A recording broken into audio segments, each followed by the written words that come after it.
This conference will now be recorded. I'm working on the recording. Hi, everybody. Welcome to Ortelee's Weekly Weather. It's a Gemini moon. We're working on this stuff. This is the weekly weather for June 26th to July 3rd. As you might imagine, this week the feminine is active and angry. All right, so we're going to be working with that energy. We're going to spend a little bit of time on the decision at the end of the podcast. And then I will be doing a full analysis of the overturning of Roe v. Wade chart. So subscribe to the YouTube channel and you will get it. It will be sent to you. I'm going to work on it later today. So here we go. We're off and running. We have all this new energy that we're working with. We are up and running. We are in a whole new chapter, as you might guess, in terms of the world and what's going on and where we're headed and all sorts of things exciting this week, which is always that always makes for fun astrology. So there's a couple of you wrote and said, you predicted it. I'm like, I know, but I missed the gun one. I saw that with the Mars to the South node, and I did not get that. I was like, Mars is war and guns. Well, and it was overturning the state legislature's rights to regulate guns.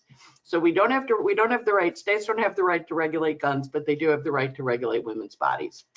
Hello. Okay, where are we going? So I promise the politics will be at the end, but I will take you through what's ahead this week, because it's a big, busy week, as you might guess. And Remo is very active this morning.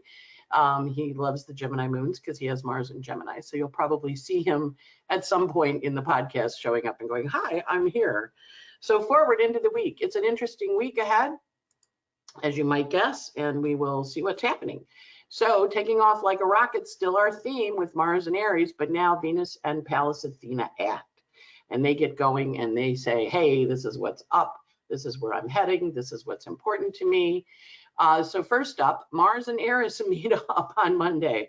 Okay, Mars and Eris. Eris is the goddess of discord. She has a really dark mythology. And she is Eris' sister, interestingly. She's Mars' sister.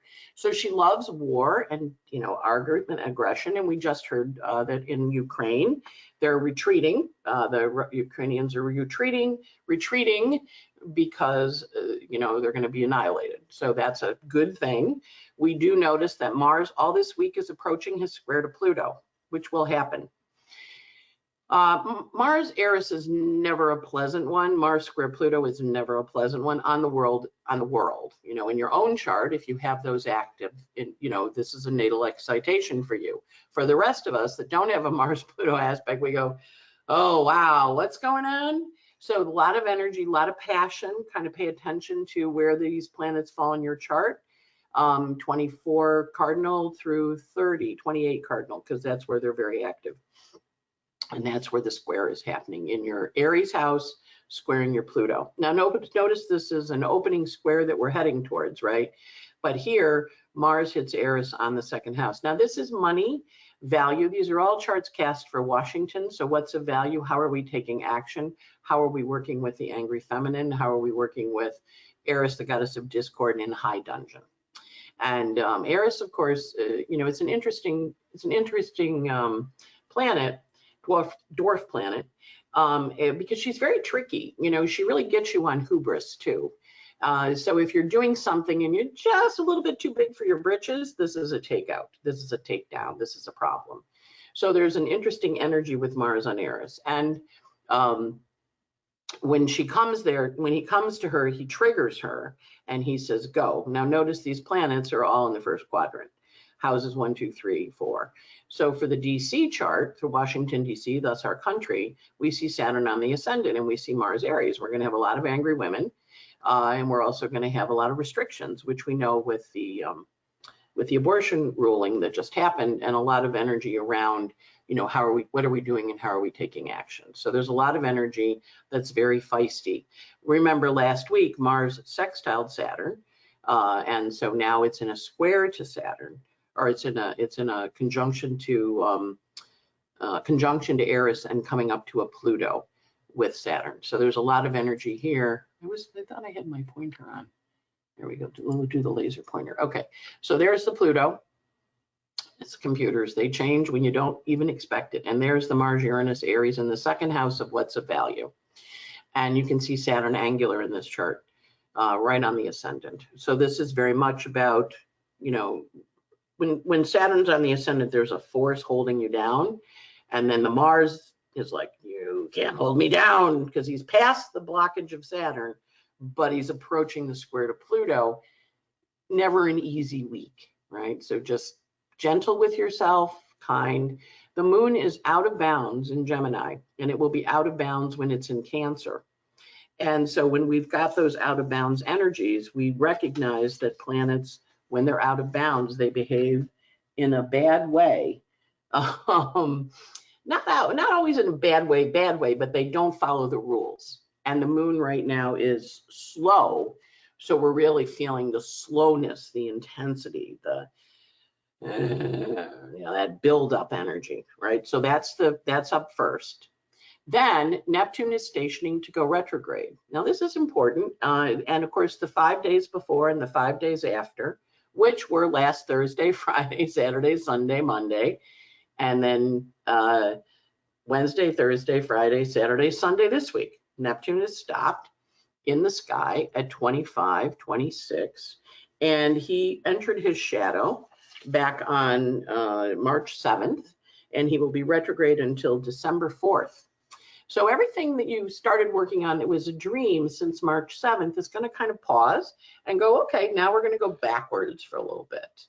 We got to go back and revise, revisit, move forward. But Neptune also gives us a very strong emotional reaction, which certainly the last few days have been emotional. Also a very strong energy of illusions falling. You know, back when I was a kid, we used to have Super 8 movies, and when the film would break, and you know, you'd put it back together and then start the movie up again. So this is the film breaking. We're seeing something we hadn't seen. And it's important because the moon is square Neptune, kind of activating that. But most importantly, Neptune stationing in the 11th house of groups and associations and tribes and community, and who's your friend, who's your person. So that Neptune stationing there is a really big, important energy. Notice Venus is on the ascendant, right sitting there. So Venus on the ascendant is saying women, Mercury communication, of course the moon's out of bounds, balsamic phase. So it's in an intense, piquant energy, figuring things out. Doesn't have a lot of energy to begin, but it's in this mulling. So if you've ever poured a little vinegar, balsamic vinegar on your salad or on your Brussels sprouts after they're roasted, it's that kind of delicious energy. So, but the Neptune station is big. And of course it was last Thursday, which was part of me saying, you know, last week was going to be hard, but I didn't really put Neptune in, but I didn't even have a clue how emotional it was going to be. So, you know, I mean, I had a clue, but I didn't have a clue. You know what I mean? It's Gemini Mercury. I'm gonna not hedge my bets, but I'm gonna go, I had a clue, but I didn't have a clue. You know, that's Mercury and Gemini. It emphasizes things and repeats things, because it goes, did you hear me when I said that? I did. What did I say? Well, you said, no, that's not what I said. And of course, with these Gemini planets, very important to pay attention to liars. So when people say to you, well, you know, that's not going to happen, you go, really? You lied to me already. Do I believe you a second time? Once a liar, always a liar. And I think it's important. I think one of the things that we forget is people show you who they are. So when somebody lied to you last week, or if someone lied to you and deceived you, you want to kind of look and go, wow, okay, so that means I can't trust you. And I tend to be a little moralistic on this, because I was raised by a mother who used to line us against the wall when we lied. And there were 3 of us who ate the icing off the cake. I didn't. My brother would always confess, because he was a Taurus and he didn't like his mother mad at him with a little moon in Pisces. And Mary and I would get off. But also, because we all ate the icing off the cake, it's just who did the most, right? But it really made me very aware of liars, and it made me very aware of when people don't tell the truth and why they don't, and understanding why they don't. And so, but when they show you they're fibbing, you have to kind of go, oh, okay, so you're not telling me the truth, eh? Good. Pay attention to this. The new moon happens, and that happens at 10:52 on Tuesday night, right? And it's a delicious new moon. It's over there in the 5th house. Notice it's got Lilith, who's also out of bounds, and Ceres, who's out of bounds. And the moon is out of bounds. So they're all in this little cluster in the 5th house of children, creativity. And of course, Lilith was Adam's first wife. She left because he tried to be dominant over her. And she said, suck an egg. And left. And then she was accused by him of stealing her seeds, his seeds, during nocturnal emissions and making babies out of them. Lilith is very prominent in abortion and abortion providers, as well as people that work in, I have some nurses who work in the NICU. They have Lilith because the babies are living on the edge of life and death. And a lot of times Lilith is there when people leave. You know, I have a couple of death doulas who help people depart, and they have very strong Liliths. So she's in that transitional energy of the twilight where we're seeing transitions happening, and also she is out of bounds, and she doesn't like to be controlled. So, and she's of course between the sun and Ceres, and of course it's the sun and the moon are in Cancer, moon's out of bounds. That whole section's out of bounds in the chart. It's in a hard aspect to the ascendant. The Cancer moon is in a quincunx, which is an adjusting energy. So this new moon is very potent. I am doing a new moon webinar. I promise we won't spend a lot of time on Roe versus Wade, but it's understanding this is a super, super strong moon for where you don't want to be held accountable anymore. So, you know, this is, you know, they've been covering that thing called the Great Resignation. This is that. I don't want to be beholden to you anymore. You can't tell me what to do. I'm going to go do what I want. So it's a very potent energy. And of course, it's fueled by Mars just having kicked into gear with Eris and the Mars coming to square the Pluto. A couple things. That makes this a violent summer or a violent month because the moon is, the new moon is here not wanting to be subservient, and this Mars is in a square. We also see Venus down here on a world point. And Venus on a world point is the feminine energies, and Venus is in a sextile to that moon and the sun. And so there's a lot of energy around the feminine, and we also see the Uranus North Node. And of course, Pallas Athena is on algol, the fixed star of beheading, justice beheaded. So it's an interesting new moon chart. We'll spend a lot more time on the mythologies in it, and certainly as a representative of what we're working on. And of course, it has a Neptune station. So the whole point with this new moon chart is you're not going to know how it's going to turn out when you initiate stuff, but initiate you must. So there's an energy of initiation moving forward that's very, very strong in this chart. Next up, Pluto trines Athena. Now remember, she just got her head cut off, as did Venus, as did Mercury. They all went through algol, but Pluto trine Athena, she is the father's daughter, right? She sprung from her father's head because her mother wasn't there. He'd eaten her mother and whatever, and you know, and then because he was cheating on his wife. He was a liar. He was cheating on his wife, and Athena now trines Pluto. So she says, okay, so let's have a little conversation about how we're using our power. And Athena understands, respects, appreciates power, and she also is the rule of justice, the ideas of justice. Last week she was very active. We had the hearings for the January 6th. We had the rulings with the guns for all the states. They can't legislate gun control. And then we had the Congress pass a gun law. It's very skitsy energy, right? So Congress passed the first gun law in 30 years. And the Supreme Court wiped out a 110-year law in New York that you can't carry a concealed pistol in New York State. You can carry it. You can get a permit. We give you permits. I know a lot of people with carry permits, but you have to have a reason to carry. Otherwise, leave your gun at home. When you go out, you can go to a shooting range and shoot things. You just don't travel with it loaded. But they knocked that down, which is going to affect every state in the country because it's now the rule of the land, right? So, and then of course we had the Roe decision. So this is a really important thing with Pallas Athena trining Pluto. It also is showing the power dynamics going on around law and legal matters. And you know, this is a very potent energy. Pluto trine Athena. It happens once every 4 years. It's an opening trine. So it is taking things out into the world with consequence around control. And notice Pluto's in the 6th house of the body, and Athena is up there at the top The 11th house is the house of legislatures, so the legislatures can control your body. Can't make this stuff up. We love the astrology, and that little mess of Cancer stuff is over here, right? And so, you know, we can control your body and what happens to it. And of course, we have those mask mandates and all that vaccination fights. We are really working on personal autonomy as part of this Pluto return for the United States. Next up, Mars square Pluto. This one's nasty, but usually the action happens before Friday at 10:15 at night, 10:13 at night. But this also is an action-oriented energy. Again, the planets are in houses 1, 2, 3. 1, 2, 3 is I got to do it. I got to be me. I got to go.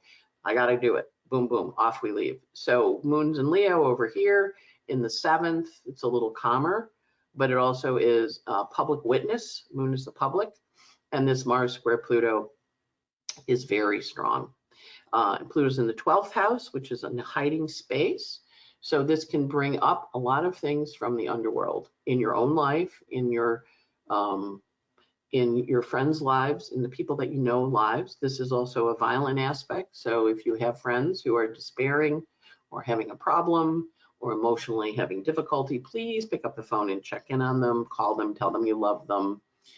Because with all the swirling energy of the Neptune and the energy of the Pluto, there's a lot of energy here where, you know, things get missed, things get lost. You kind of go, did I miss something? Did they say something? Because of the Neptune stationing retrograde, and it's at 25. And then there's these two guys are in a fight. So it's understanding there's a lot of emotions and people reacting emotionally to things, but it's also a lot of energy around people not necessarily communicating well when they need support. And that comes from the Mercury here squaring the Neptune. See how Mercury's at 24 squaring the Neptune? So people are going to feel emotions, not necessarily know what to do about them, but because of the Mars Pluto, they can react in anger. They also can take action that isn't necessarily in their best interest. So check on your friends, people that are having a hard time, you know, just kind of communicate to them that you love them. You know, it's a good day to kind of have those kind of conversations. And then last but not least, Ceres is an out of bounds. Ceres is in a trine and a sextile to the nodes. So this chart, she's up here. It's in the 2nd and the 8th house. So there's a lot of energy about forward motion, full steam ahead, what's going to happen. And it is a Libra rising chart, right? So it's answering to Venus in DC, you know, adjust for yours. But Ceres in a trine and a sextile. So she's trining the south node, she's sextiling the north, and kind of pushing things as Athena gets ready. Not quite yet. She goes next week into Gemini. But so Ceres at the top of the chart really speaks to an energy. And remember, Ceres is out of bounds. Lilith is out of bounds. And this Ceres answers to the moon in Virgo. Moon in Virgo moons in general, when people have them in their chart or when they're having a progression with them, it tends to be you work hard, you don't have a lot of money, you're working hard, you're maybe not as affluent as you might be in other times. So this chart speaks a bit to the poverty of women, with Ceres, of course, being Mother Earth energy. She's where we get cereal from. She's how that all works. And then we'll do it in a second. We'll do the Roe v. Wade. I want to put it in a separate thing so people that don't want to hear that can go off and do other stuff. Okay, so this week the sun is going from, stop the share. Okay, I'm getting better at this. Just always takes me a little second. Okay, so this week the sun is going from 4 of Cancer, 458 Cancer to 1138. So every planet in your chart between 4 and 11 is going to be activated by the sun. His most exciting aspects, you know, he's not really that active, but the moon is active. So the moon is going to encourage some changes in how things work.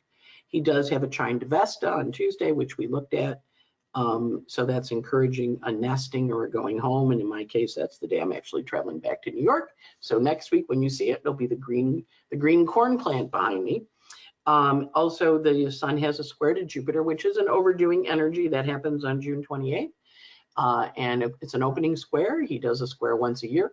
to Jupiter, but this is the square of, okay, I need to take action on something.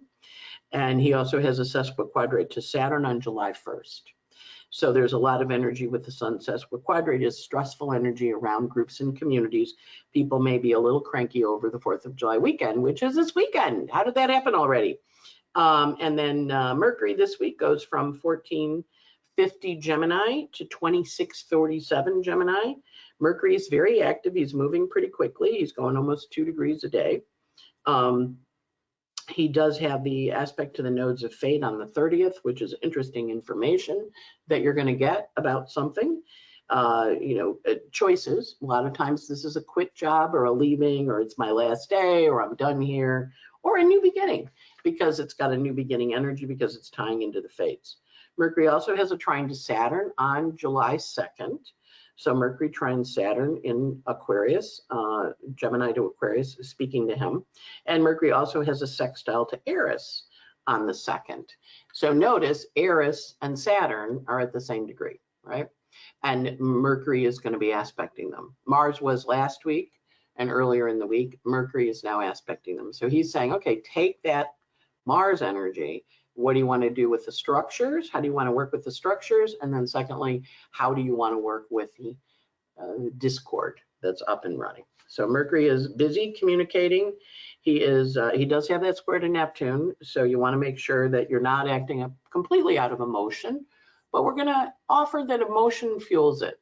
And when people get angry, I always remember having a discussion at one point when I was in therapy, and my therapist is like, well, anger is a secondary emotion. I'm like, no, it's very primal. It's very primary. No, but it's from something else. It's been triggered by something.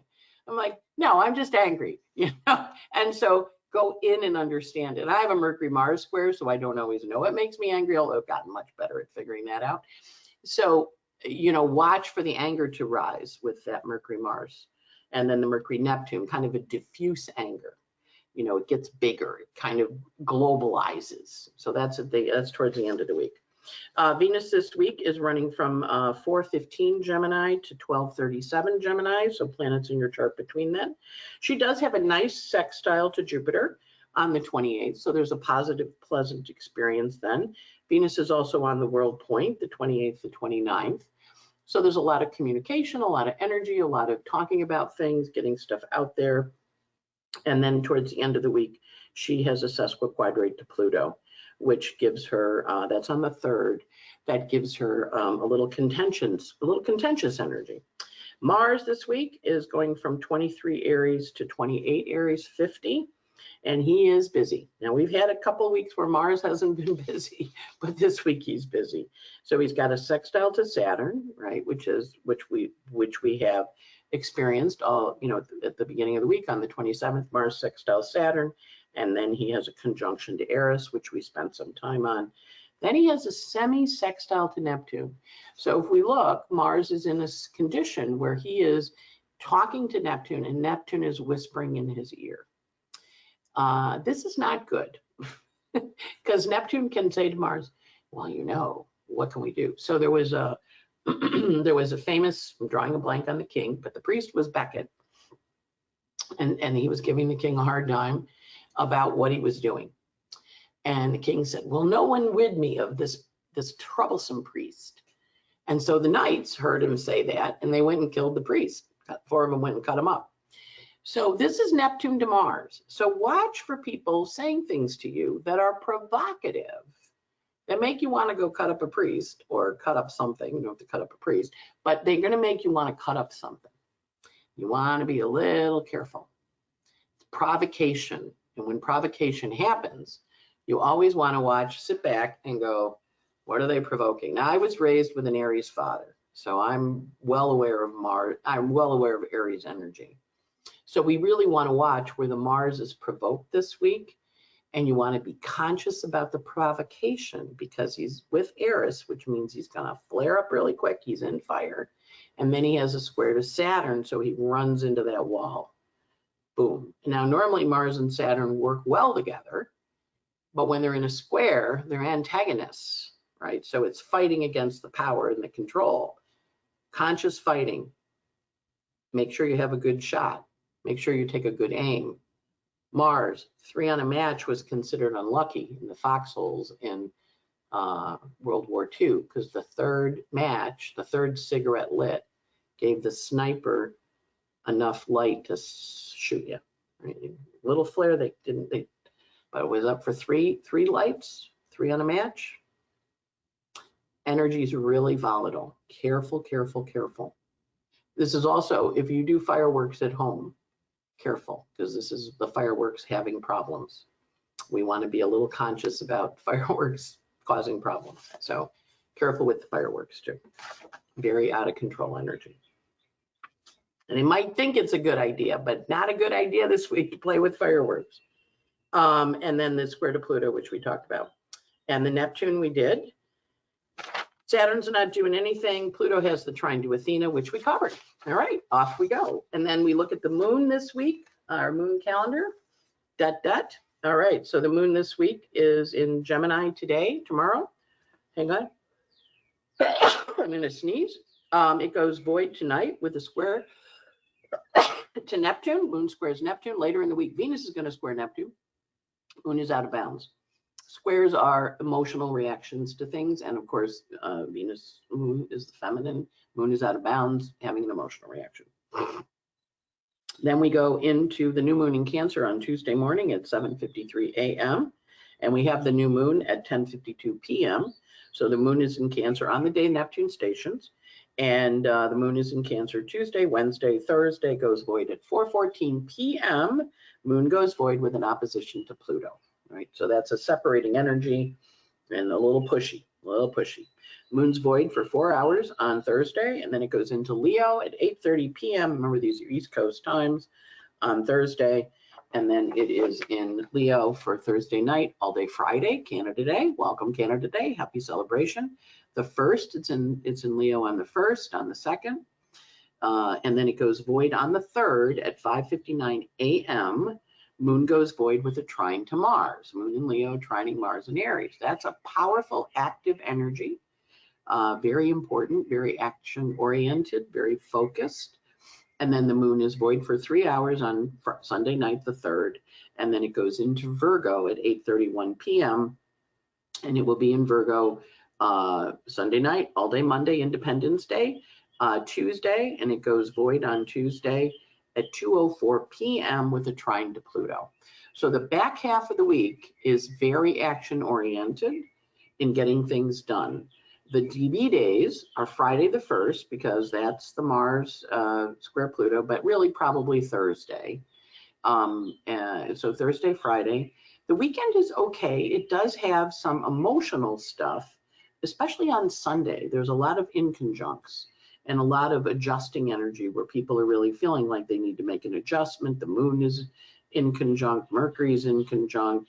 It's just kind of a crabby Sunday. It's not bad. It's not like extremely stressed, but it's emotionally challenging. So, but it has a nice closing aspect, so that's okay, as does the Virgo moon. Cancer moon, not so much. That's Tuesday. That's today, Monday. The Gemini moon's now, but the Tuesday moon tomorrow is moon squares Jupiter, moon's angry, moon's crabby, Neptune stations. So the tough day is probably Tuesday, with a follow-up being Wednesday, when the moon aspects Mars and Pluto and forms a very volatile T-square in an out-of-bounds state where we're feeling really emotional. So that's the week ahead. Now we'll just spend, for those of you who are interested, we'll spend a little bit of time on the Roe v. Wade decision. It'll be here, and then I'll do a longer chart with it. But that gives you an opportunity to check it out and see it. And if you want the longer version, subscribe to the YouTube channel, and it'll be recorded probably today before I leave for New York. All right, so let me share again. Okay, getting good at this. Getting good at this YouTube stuff.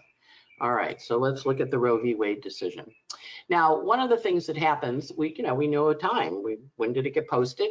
11:16 in the morning on Friday out of the Supreme Court. So this is a chart. Now, a chart that for an initiation always tells us how to deal with it too. It's like a birth chart when we look at your birth chart. So if we look at the original, which I will in the thing I'm going to record separately, But we look at this chart and we go, oh, okay, what's going on? So ninth house is legal systems. There we see a lot of activity in the legal house. We also see the Mars here squaring Pluto. Down here in the 5th house of children, Mars square Pluto is an ending. We see the moon Uranus up here in Taurus. The ruler of the chart is Leo rising, 27 Leo. Interestingly, that's Donald Trump's ascendant. And this is where elections matter. Merrick Garland was not appointed by Mitch McConnell. So there was a stolen seat, which he placed Gorshin. Then he got Kavanaugh legally. That was a legal seat. And then Ruth Bader Ginsburg died, and they pushed through Amy Coney Barrett. So those 3 judges that Trump appointed are all very conservative, and they formed the bloc that overturned Roe. But so that is Donald's legacy with this Leo rising. He gave us this court. Those people are all in their 50s. They're going to be on that court for 30, 40 years because there's no term limits. We do see Mercury high. They all lied during their confirmation hearings. Okay, so, it is as it is. We notice over here Saturn on the descendant, right? See the descendant there? When planets are on the angles, they make a statement, they make a point, they make a choice. So Saturn on the descendant is we are stopping this, ending Saturn square. Notice the Mars sextile to Saturn. Mars is approaching the sextile in the 11th house, coming to Eris. And we're saying, hey, go fight about it in the States. Mars here, Mars Eris. We're letting it go. We're giving it back to you. Bye. And of course, Mars is squaring Pluto. So we see that this is mundane astrology is really cool. And I would encourage you to study it and add it to your bag of tricks because you really see a lot of cool stuff. We also see, we know that we're in the Neptune station, even though we haven't seen the station, but she's in the 8th house where people go, what do you mean? What do you mean you're doing that? Now, because Hillary won by, I think, 8 million, Biden won by whatever he won by in the popular election, but then we have this electoral college. And the electoral college is a legacy of slavery. The Constitution was written by a bunch of white guys that were landowners. They didn't accommodate women. They didn't accommodate blacks because blacks were enslaved. They didn't really care about minorities. They didn't care about the people that came over, the unwashed minions that came over and did the services, the indentured servants. One of my grandparents came over as an indentured servant. She worked for 7 years and then got her papers or whatever they did back then to live in the United States. So the energy is that Constitution doesn't include women, minorities. It doesn't include 2/3 of the population, right? Half of the women were half of it, and it doesn't include the other people. The white guys that own land, they're the ones that it's written for and written by. So the Electoral College was drafted as a solution to say, well, the black slave-owning people wanted those people counted. So they got a 3/5 of a count. If you owned somebody, you could get you owned a few, you could get extra points. So that's where the Electoral College came in. It also came in to help the agricultural folks. Now, the legacy of our country, we're having our Pluto return, right? And there is a Pluto return option. You can buy the Pluto return lecture I wrote. But when we broke away from the colonies, we broke away from England and we said, we don't want your colonial imperialism. We then got a little violent and we went after the indigenous people and killed a hell of a lot of people that already lived here. The Pluto return brings that back. The Pluto return brings that back. So we have that gun law that got passed the day before this, which has a very similar chart to this chart, the overturning of the gun legislation, the gun regulation. And of course, what was the gun then was a musket where you loaded one shell at a time. So we also saw the gun laws getting gutted and new gun laws getting put in place by the Congress. So again, this chart is not quite, it's still Roe v. Wade, but those two decisions came boom, boom. The states can't regulate guns, but they can regulate women's bodies, right, as a double whack. We also notice this chart's very Western. We do notice this stuff up here in the 11th house. Remember, the Lilith is out of bounds, the Ceres is out of bounds, and the sun is out of bounds. But the sun, Leo rising, this is Donald Trump's legacy. And I have to say, one of the things with Trump is he always tells you what he's going to do. He said he was going to do this. He did it. I mean, the guy gets accused of lying, but I'm also like, but he always tells you what he's going to do. And he actually said, I think this is a bad decision on the Supreme Court's part. And I went, Donald's right. I mean, I give the guy propers. I mean, he's right a lot. I mean, he's got his crazy stuff, which we totally acknowledge and appreciate. And I didn't like him when he got elected and had a huge fight with my uncle about him. My uncle ended up not talking to me for a couple of years based on what I said to him about Donald Trump. And yeah, so, but Donald's right. He goes, I don't think they should have done it this way. And of course, Roberts dissented, but the three of the new ones, off they ran with Alito and Thomas. And all of them lied to us under oath. So that's one of the things that's up. Like, they lied to us under oath. I mean, Manchin, you know, Mr. Manchin, Senator Manchin, who is not happy. They lied under oath. I mean, he didn't say it that way, but he did say, he said something that kind of implied like they perjured themselves. Is that grounds to do something to them? You know, go and lie to the Senate and get confirmed, and then get in there and do your duty, right? So it's an interesting chart, but it definitely shows the overturning. It also shows Saturn over here in the 7th, the ending of things. We also see Vesta in the 7th, which is migrating and moving. And Vesta is very active with the Venus squaring Vesta. When we look at the chart, as I mentioned before, we see the Ceres out of bounds down here. We see the Lilith out of bounds. Lilith, of course, is implicated in abortions. She's often prominent in abortion providers' charts. She also is prominent when you have an abortion or when you have a miscarriage of a baby that has some kind of birth defect. It's very common in a birth defect baby. It also is very common in, or when a child is born with a birth defect. It's also common in NICU nurses. I read a number of them, and they work in the intensive care for babies and neonatal intensive care, right? And they often have strong Liliths. They're also very prominent in people that do doula work. A lot of times midwives have them, welcoming the child in. A lot of times death doulas help them helping childs out. But we see that Lilith is up here with the Sun and Ceres in this chart. When we look over here, we're going to go through and look at these a little. So, of course, the chart pointed out Saturn is conjunct the descendant. That's a big deal because that is a permanent final ending energy, right? So we watch that. We also see we're in the day of Venus and the hour of Saturn when this judgment was released. Venus is here talking to Saturn down here in the 7th. The two of them are paying attention. Venus, of course, rules the midheaven algol. Athena's up there and Venus is up there with the nodes of fate angular, right? Angular nodes, big deal, fated event. Here, when we look at the Arabic parts are always interesting because they give us a whole understanding of what the chart's purpose is, right? So Jupiter plays, we're gonna have a lot of people writing about it. We have Saturn, opposite land journeys. People are gonna migrate to have the abortions provided.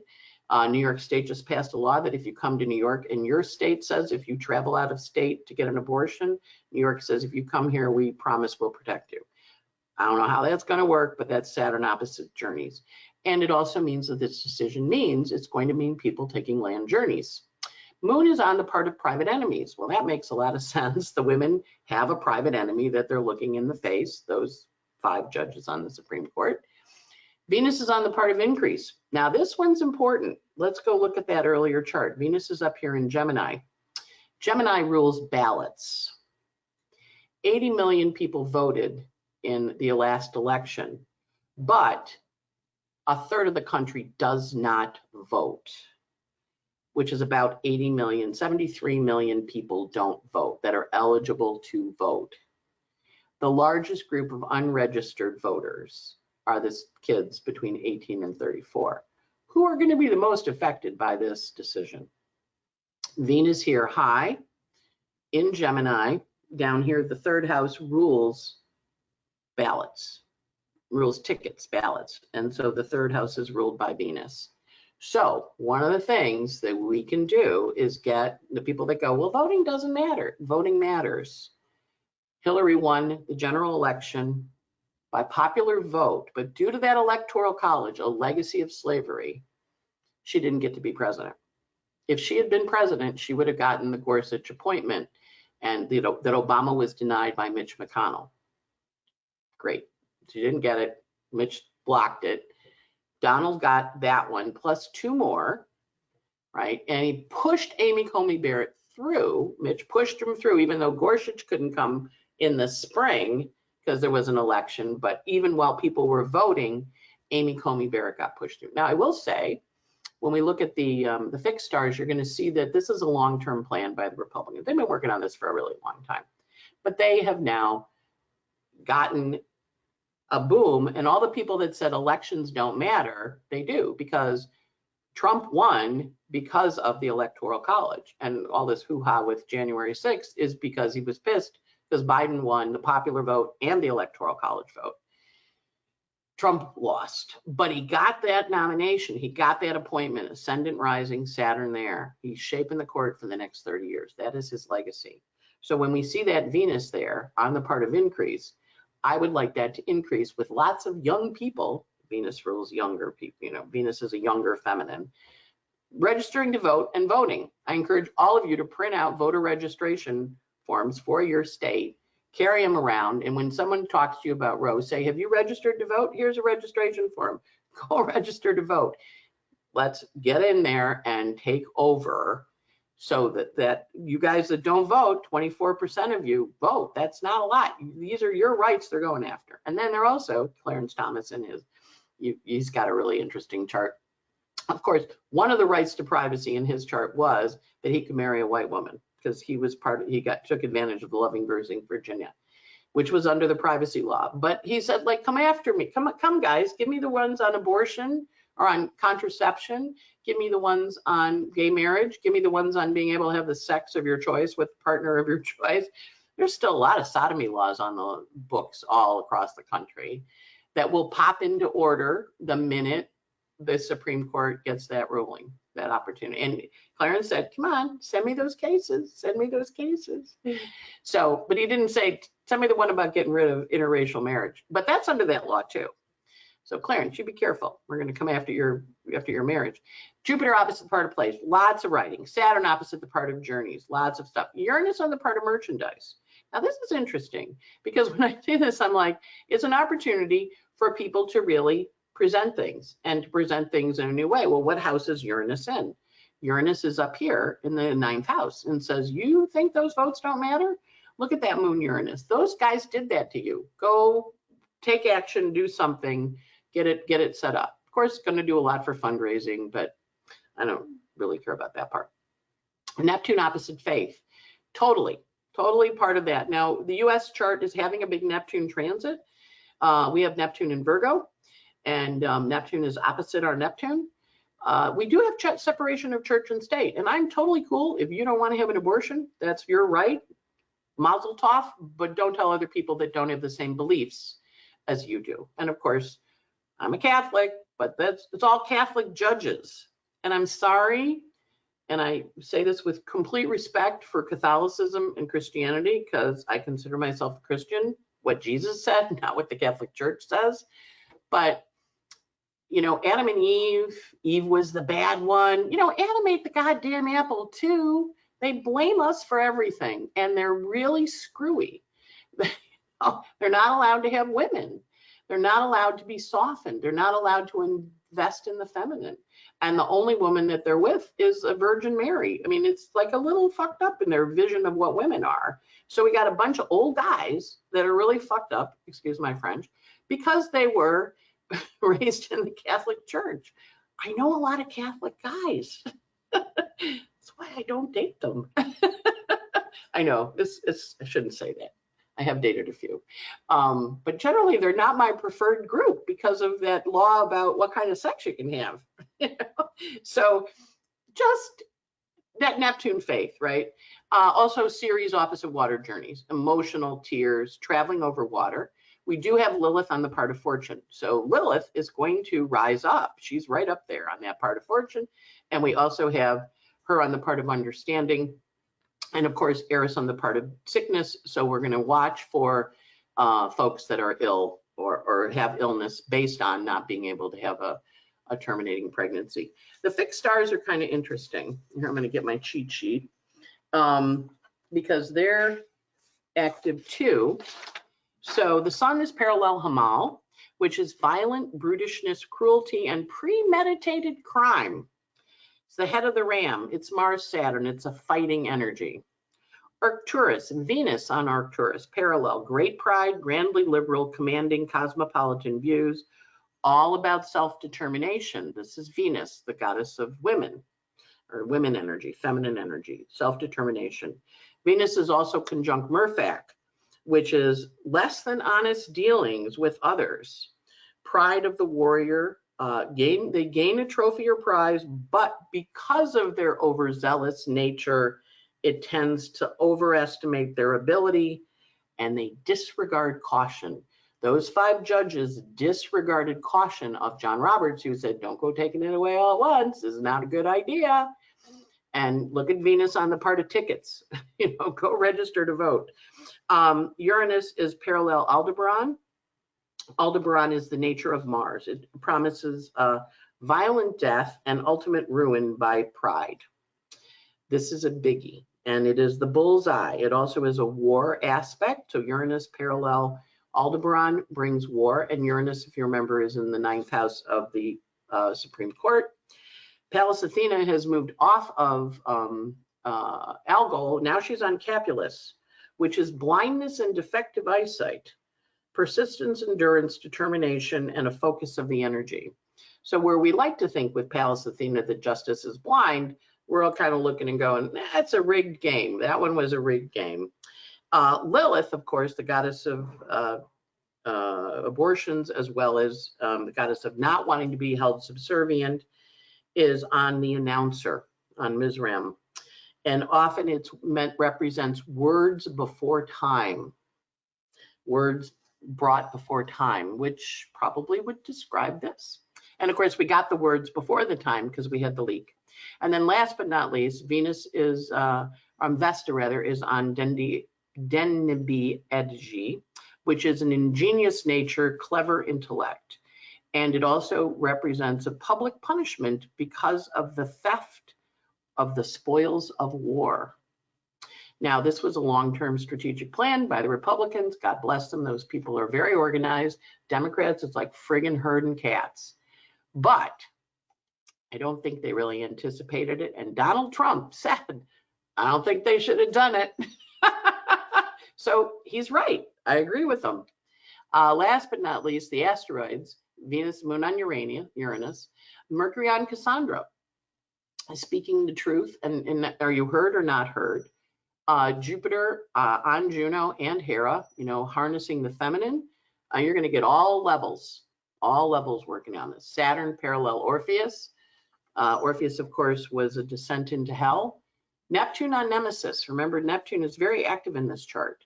So Nemesis suggests that you are not seeing that you're setting yourself up for a fall because Neptune's on Nemesis, which means your Nemesis is hidden from you. And I think for a lot of people, it was hidden from them, where they woke up and went, what? Elections matter. Register to vote. Vote these people out of office. Vote for democracy. And get enough that we have a supermajority to make the rules that the American people want. Why is a small group running? Now, I will say that's a colonial thing. And I remember being in Africa, and we were doing the colonial stuff, and the guide was saying, well, what you do is you take a small party that isn't popular and you give them the power, which is what the United States has done a lot when we've done government overthrows, right? Take the small group and give them the power, and then they get really mean, and then they control things until we don't like them anymore, like Saddam Hussein, and we take them out, right? So I know my politics are really showing on this. I warned you. So at any rate, we have this energy of, okay, a small group getting control and controlling the rest of us. So what are we going to do about it? Are we a democracy or not? We're really a republic because of those friggin' electoral colleges. But that doesn't have to stay. That only got put in law in the after the Civil War, around the time of the Civil War. It doesn't have to stay. We can get rid of the electoral college. We can just kind of banish it, get rid of it, but we have to have the votes to do it. And we have to have everybody voting. 73 million people, let's get registered, let's vote. Let's show up at the polls and say, this is what's important to me.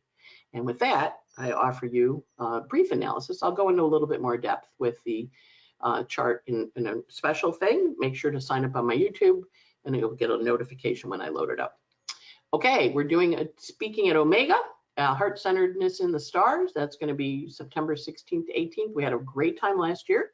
Sign up, come. It's fun. It's a beautiful, beautiful campus in upstate New York, where there is wonderful food and beautiful walks in the park and a labyrinth and really good astrology, talking about how to stay heart-centered in a very wild and crazy world. Remember, we got this for 2 more years, people. We are not done with our Pluto return for 2.5, actually till December of 2024. So it's important for us to step forward and say, this is the vision I have for my country. It's not being run by a bunch of old guys and a crazy woman who's a handmaid in the Christian religion that she's in. She's literally called a handmaid. When Gorsuch was nominated, she was on the short list, and I looked her up, and they scrubbed a lot of this off the website. But the group she's in is actually called the handmaid, and one of my friends in high school got into that group. They're okay to beat your wife. I mean, this is not what we want our country to be. So come talk about being heart-centered. That kind of diverted off there. It's Venus and Gemini. What can you do? Then Cupful of Stars, Patreon, sign up. You get a daily audio, me talking to you for 6 to 10 minutes. Lately, I've been a little more long-winded. Sometimes it's been 11 and a half. And a list of the aspects for the day. And you can sign that on Patreon at Dan Ortelee. I have the Pluto return. I did an in-depth analysis. Just got asked to write an article for the Ingress in New York on the Pluto return of the United States. And then Jupiter-Neptune conjunction, which is what's the dream we're working on? What's the dream we're working on going forward? So with that note, we are finished with the podcast, and I wish you all a wonderful, wonderful week ahead, and then hopefully everything in your life is terrific. And watch that new moon. Make sure it's a really juicy moon about manifesting, trying to get this thing open, really juicy moon around manifesting your life and what's important for you. So it's a great week to really focus. And next week, you'll see me back in New York with the corn husk behind me, the corn tree behind me, which has been being watered for the months I'm down here. And Remo didn't show up. I don't know where he is, but yeah, have a great week. And I will see you next week. Mwah, blessings. This is the Pluto return, people. We were talking about it. Now we know what it is. All good. We're going to get through it. Think of all the countries that had Pluto returns all over already and got through them. So it's a matter of standing up and saying, hey, this is what I believe in. This is what I fight for. This is why this is important to me. And each of us doing that can really, really help a lot. So forward you go. Have a great one. Bye.